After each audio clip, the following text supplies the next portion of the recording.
Next topic है secondary hyperplasia, hyper पाराथायरॉयडिज्म।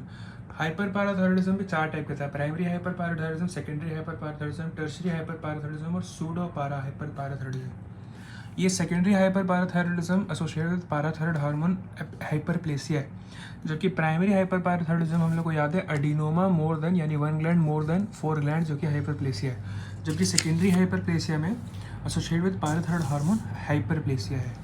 यहाँ पे एडिनोमा नहीं, यहाँ पे हाइपरप्लेसिया ज़्यादा है। इसका कॉजेज़ क्या है? Chronic renal failure most common.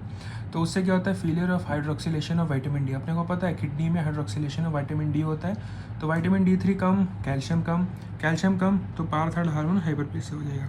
Reversible cause of secondary hyperparathyroidism chronic liver failure है। लिवर फेल हो गया तो उसमें क्या होता है? हाइड्रोक्सिलेशन ऑफ विटामिन डी होता है। विटामिन डी कम हो गया तो कैल्शियम कम हो गया। कैल्शियम कम है तो कैल्शियम बढ़ाने के लिए पाराथायरॉयड हार्मोन हाइपरप्लेसिया हो जाएगा। उसी को कह रहे हैं secondary hyperparathyroidism. Most common cause renal failure, vitamin D का हाइड्रोक्सिलेशन होता है किडनी में। दूसरा डिफेक्टिव इंटेस्टाइनल अब्जॉर्प्शन, तीसरा लिथियम इनटेक। तो ये 3 कारण हो गया। फिर चौथा हो गया विटामिन D3 डेफिशिएंसी, धूप में नहीं जाता बंदा, वो भी हो सकता है secondary hyperparathyroidism. Investigations again normal या फिर लेस सीरम कैल्शियम है यहाँ पे, इसीलिए हाइपर पाराथायरॉयडिज्म हो रखा है। यहाँ पे सीरम फास्फोरस बढ़ जाएगा, जस्ट लाइक उसमें भी सीरम फास्फोरस बढ़ रहा था। कैल्सिट्रियल घट जाएगा, सिमिलर टू दैट।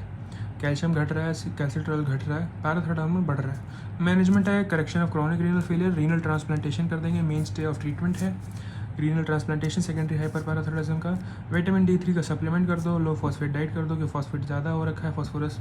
सिंकालसेट हो गया जिसमें कि कैल्सीमिमेटिक्स होता है, जो कि acts on calcium sensing receptors होता है, और डिक्रीज रिक्वायरमेंट ऑफ सर्जरी।